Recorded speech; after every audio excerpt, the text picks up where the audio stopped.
అందరికీ నమస్కారం అండి. నేను మీ హైకోర్టు అడ్వకేట్ సుబ్బోన్ మాట్లాడుతున్నా.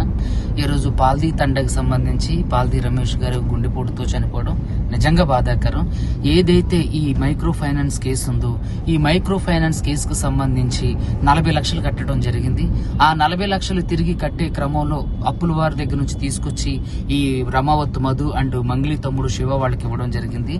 సో అదే క్రమంలో వాళ్ళు మోసం చేయడం, ఆ మోసం చేసిన తర్వాత ఎవరి దగ్గర అయితే రిలేటివ్స్ దగ్గర అప్పు తీసుకొచ్చారో ఆ అప్పులు వాళ్ళు ఇంటి ముందుకు వచ్చి అసహ్యంగా మాట్లాడడం, అదే విధంగా వారి కుటుంబ గౌరవాన్ని బజార్కి ఇచ్చేంత దారుణంగా మాట్లాడడంతో ఒక్కసారిగా బాధపడినటువంటి ఆయన ఏదైతే పాల్దీ రమేష్ గారు ఉన్నారో ఆయన ఈరోజు గుండెపోటుతో చనిపోవడం జరిగింది.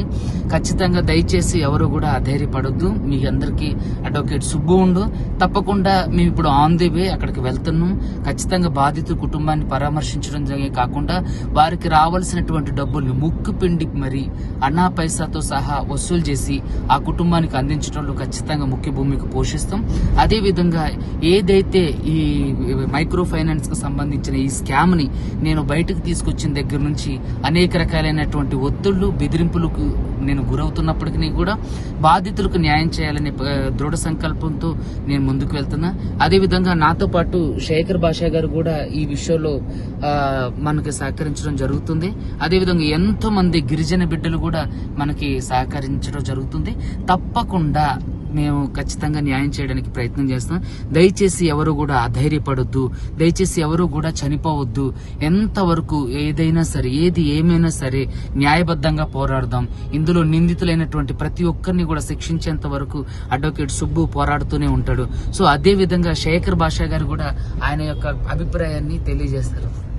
నేను సుబ్బు గారు చేస్తున్న ఈ పోరాటంలో ఏదో ఉడతా భక్తి సాయంగా ఆయన కోసం నేను ఇవాళ రావడం జరిగింది. ఆయన చేస్తున్న పోరాటానికి నిజంగా హ్యాట్స్ ఆఫ్. ఆయన కోసం ఎందరో మంది ఎంబడబడుతున్నారు ఆయన ఏదో రకంగా దీని నుంచి తప్పించడానికి. బట్ అలాగే ఆయన కోసం ఎంతో మంది నాలాగా సహాయం చేయడానికి కూడా ముందుకు వస్తున్నారు. So we are all with you Subbu గారు. ఖచ్చితంగా మనం వీళ్ళందరికీ కూడా న్యాయం చేసేట్టు పోరాడదాం.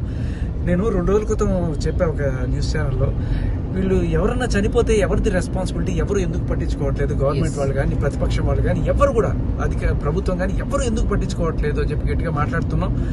ఈ లోపలే ఈ దారుణం జరిగింది. సో ఆ కుటుంబాన్ని పరామర్శించడానికి వెళ్తున్నాం. తప్పకుండా మేమందరం కూడా మీతో ఉన్నాం. ఎవరో కూడా అధైర్యపడొద్దు. ఈ స్కామ్ ని బయటకు తీసుకొచ్చిన సుబ్బుగా నేను చెప్తున్నా. ఖచ్చితంగా మీ అందరికి న్యాయం చేసేంత వరకు మేము పోరాడుతూనే ఉంటాం.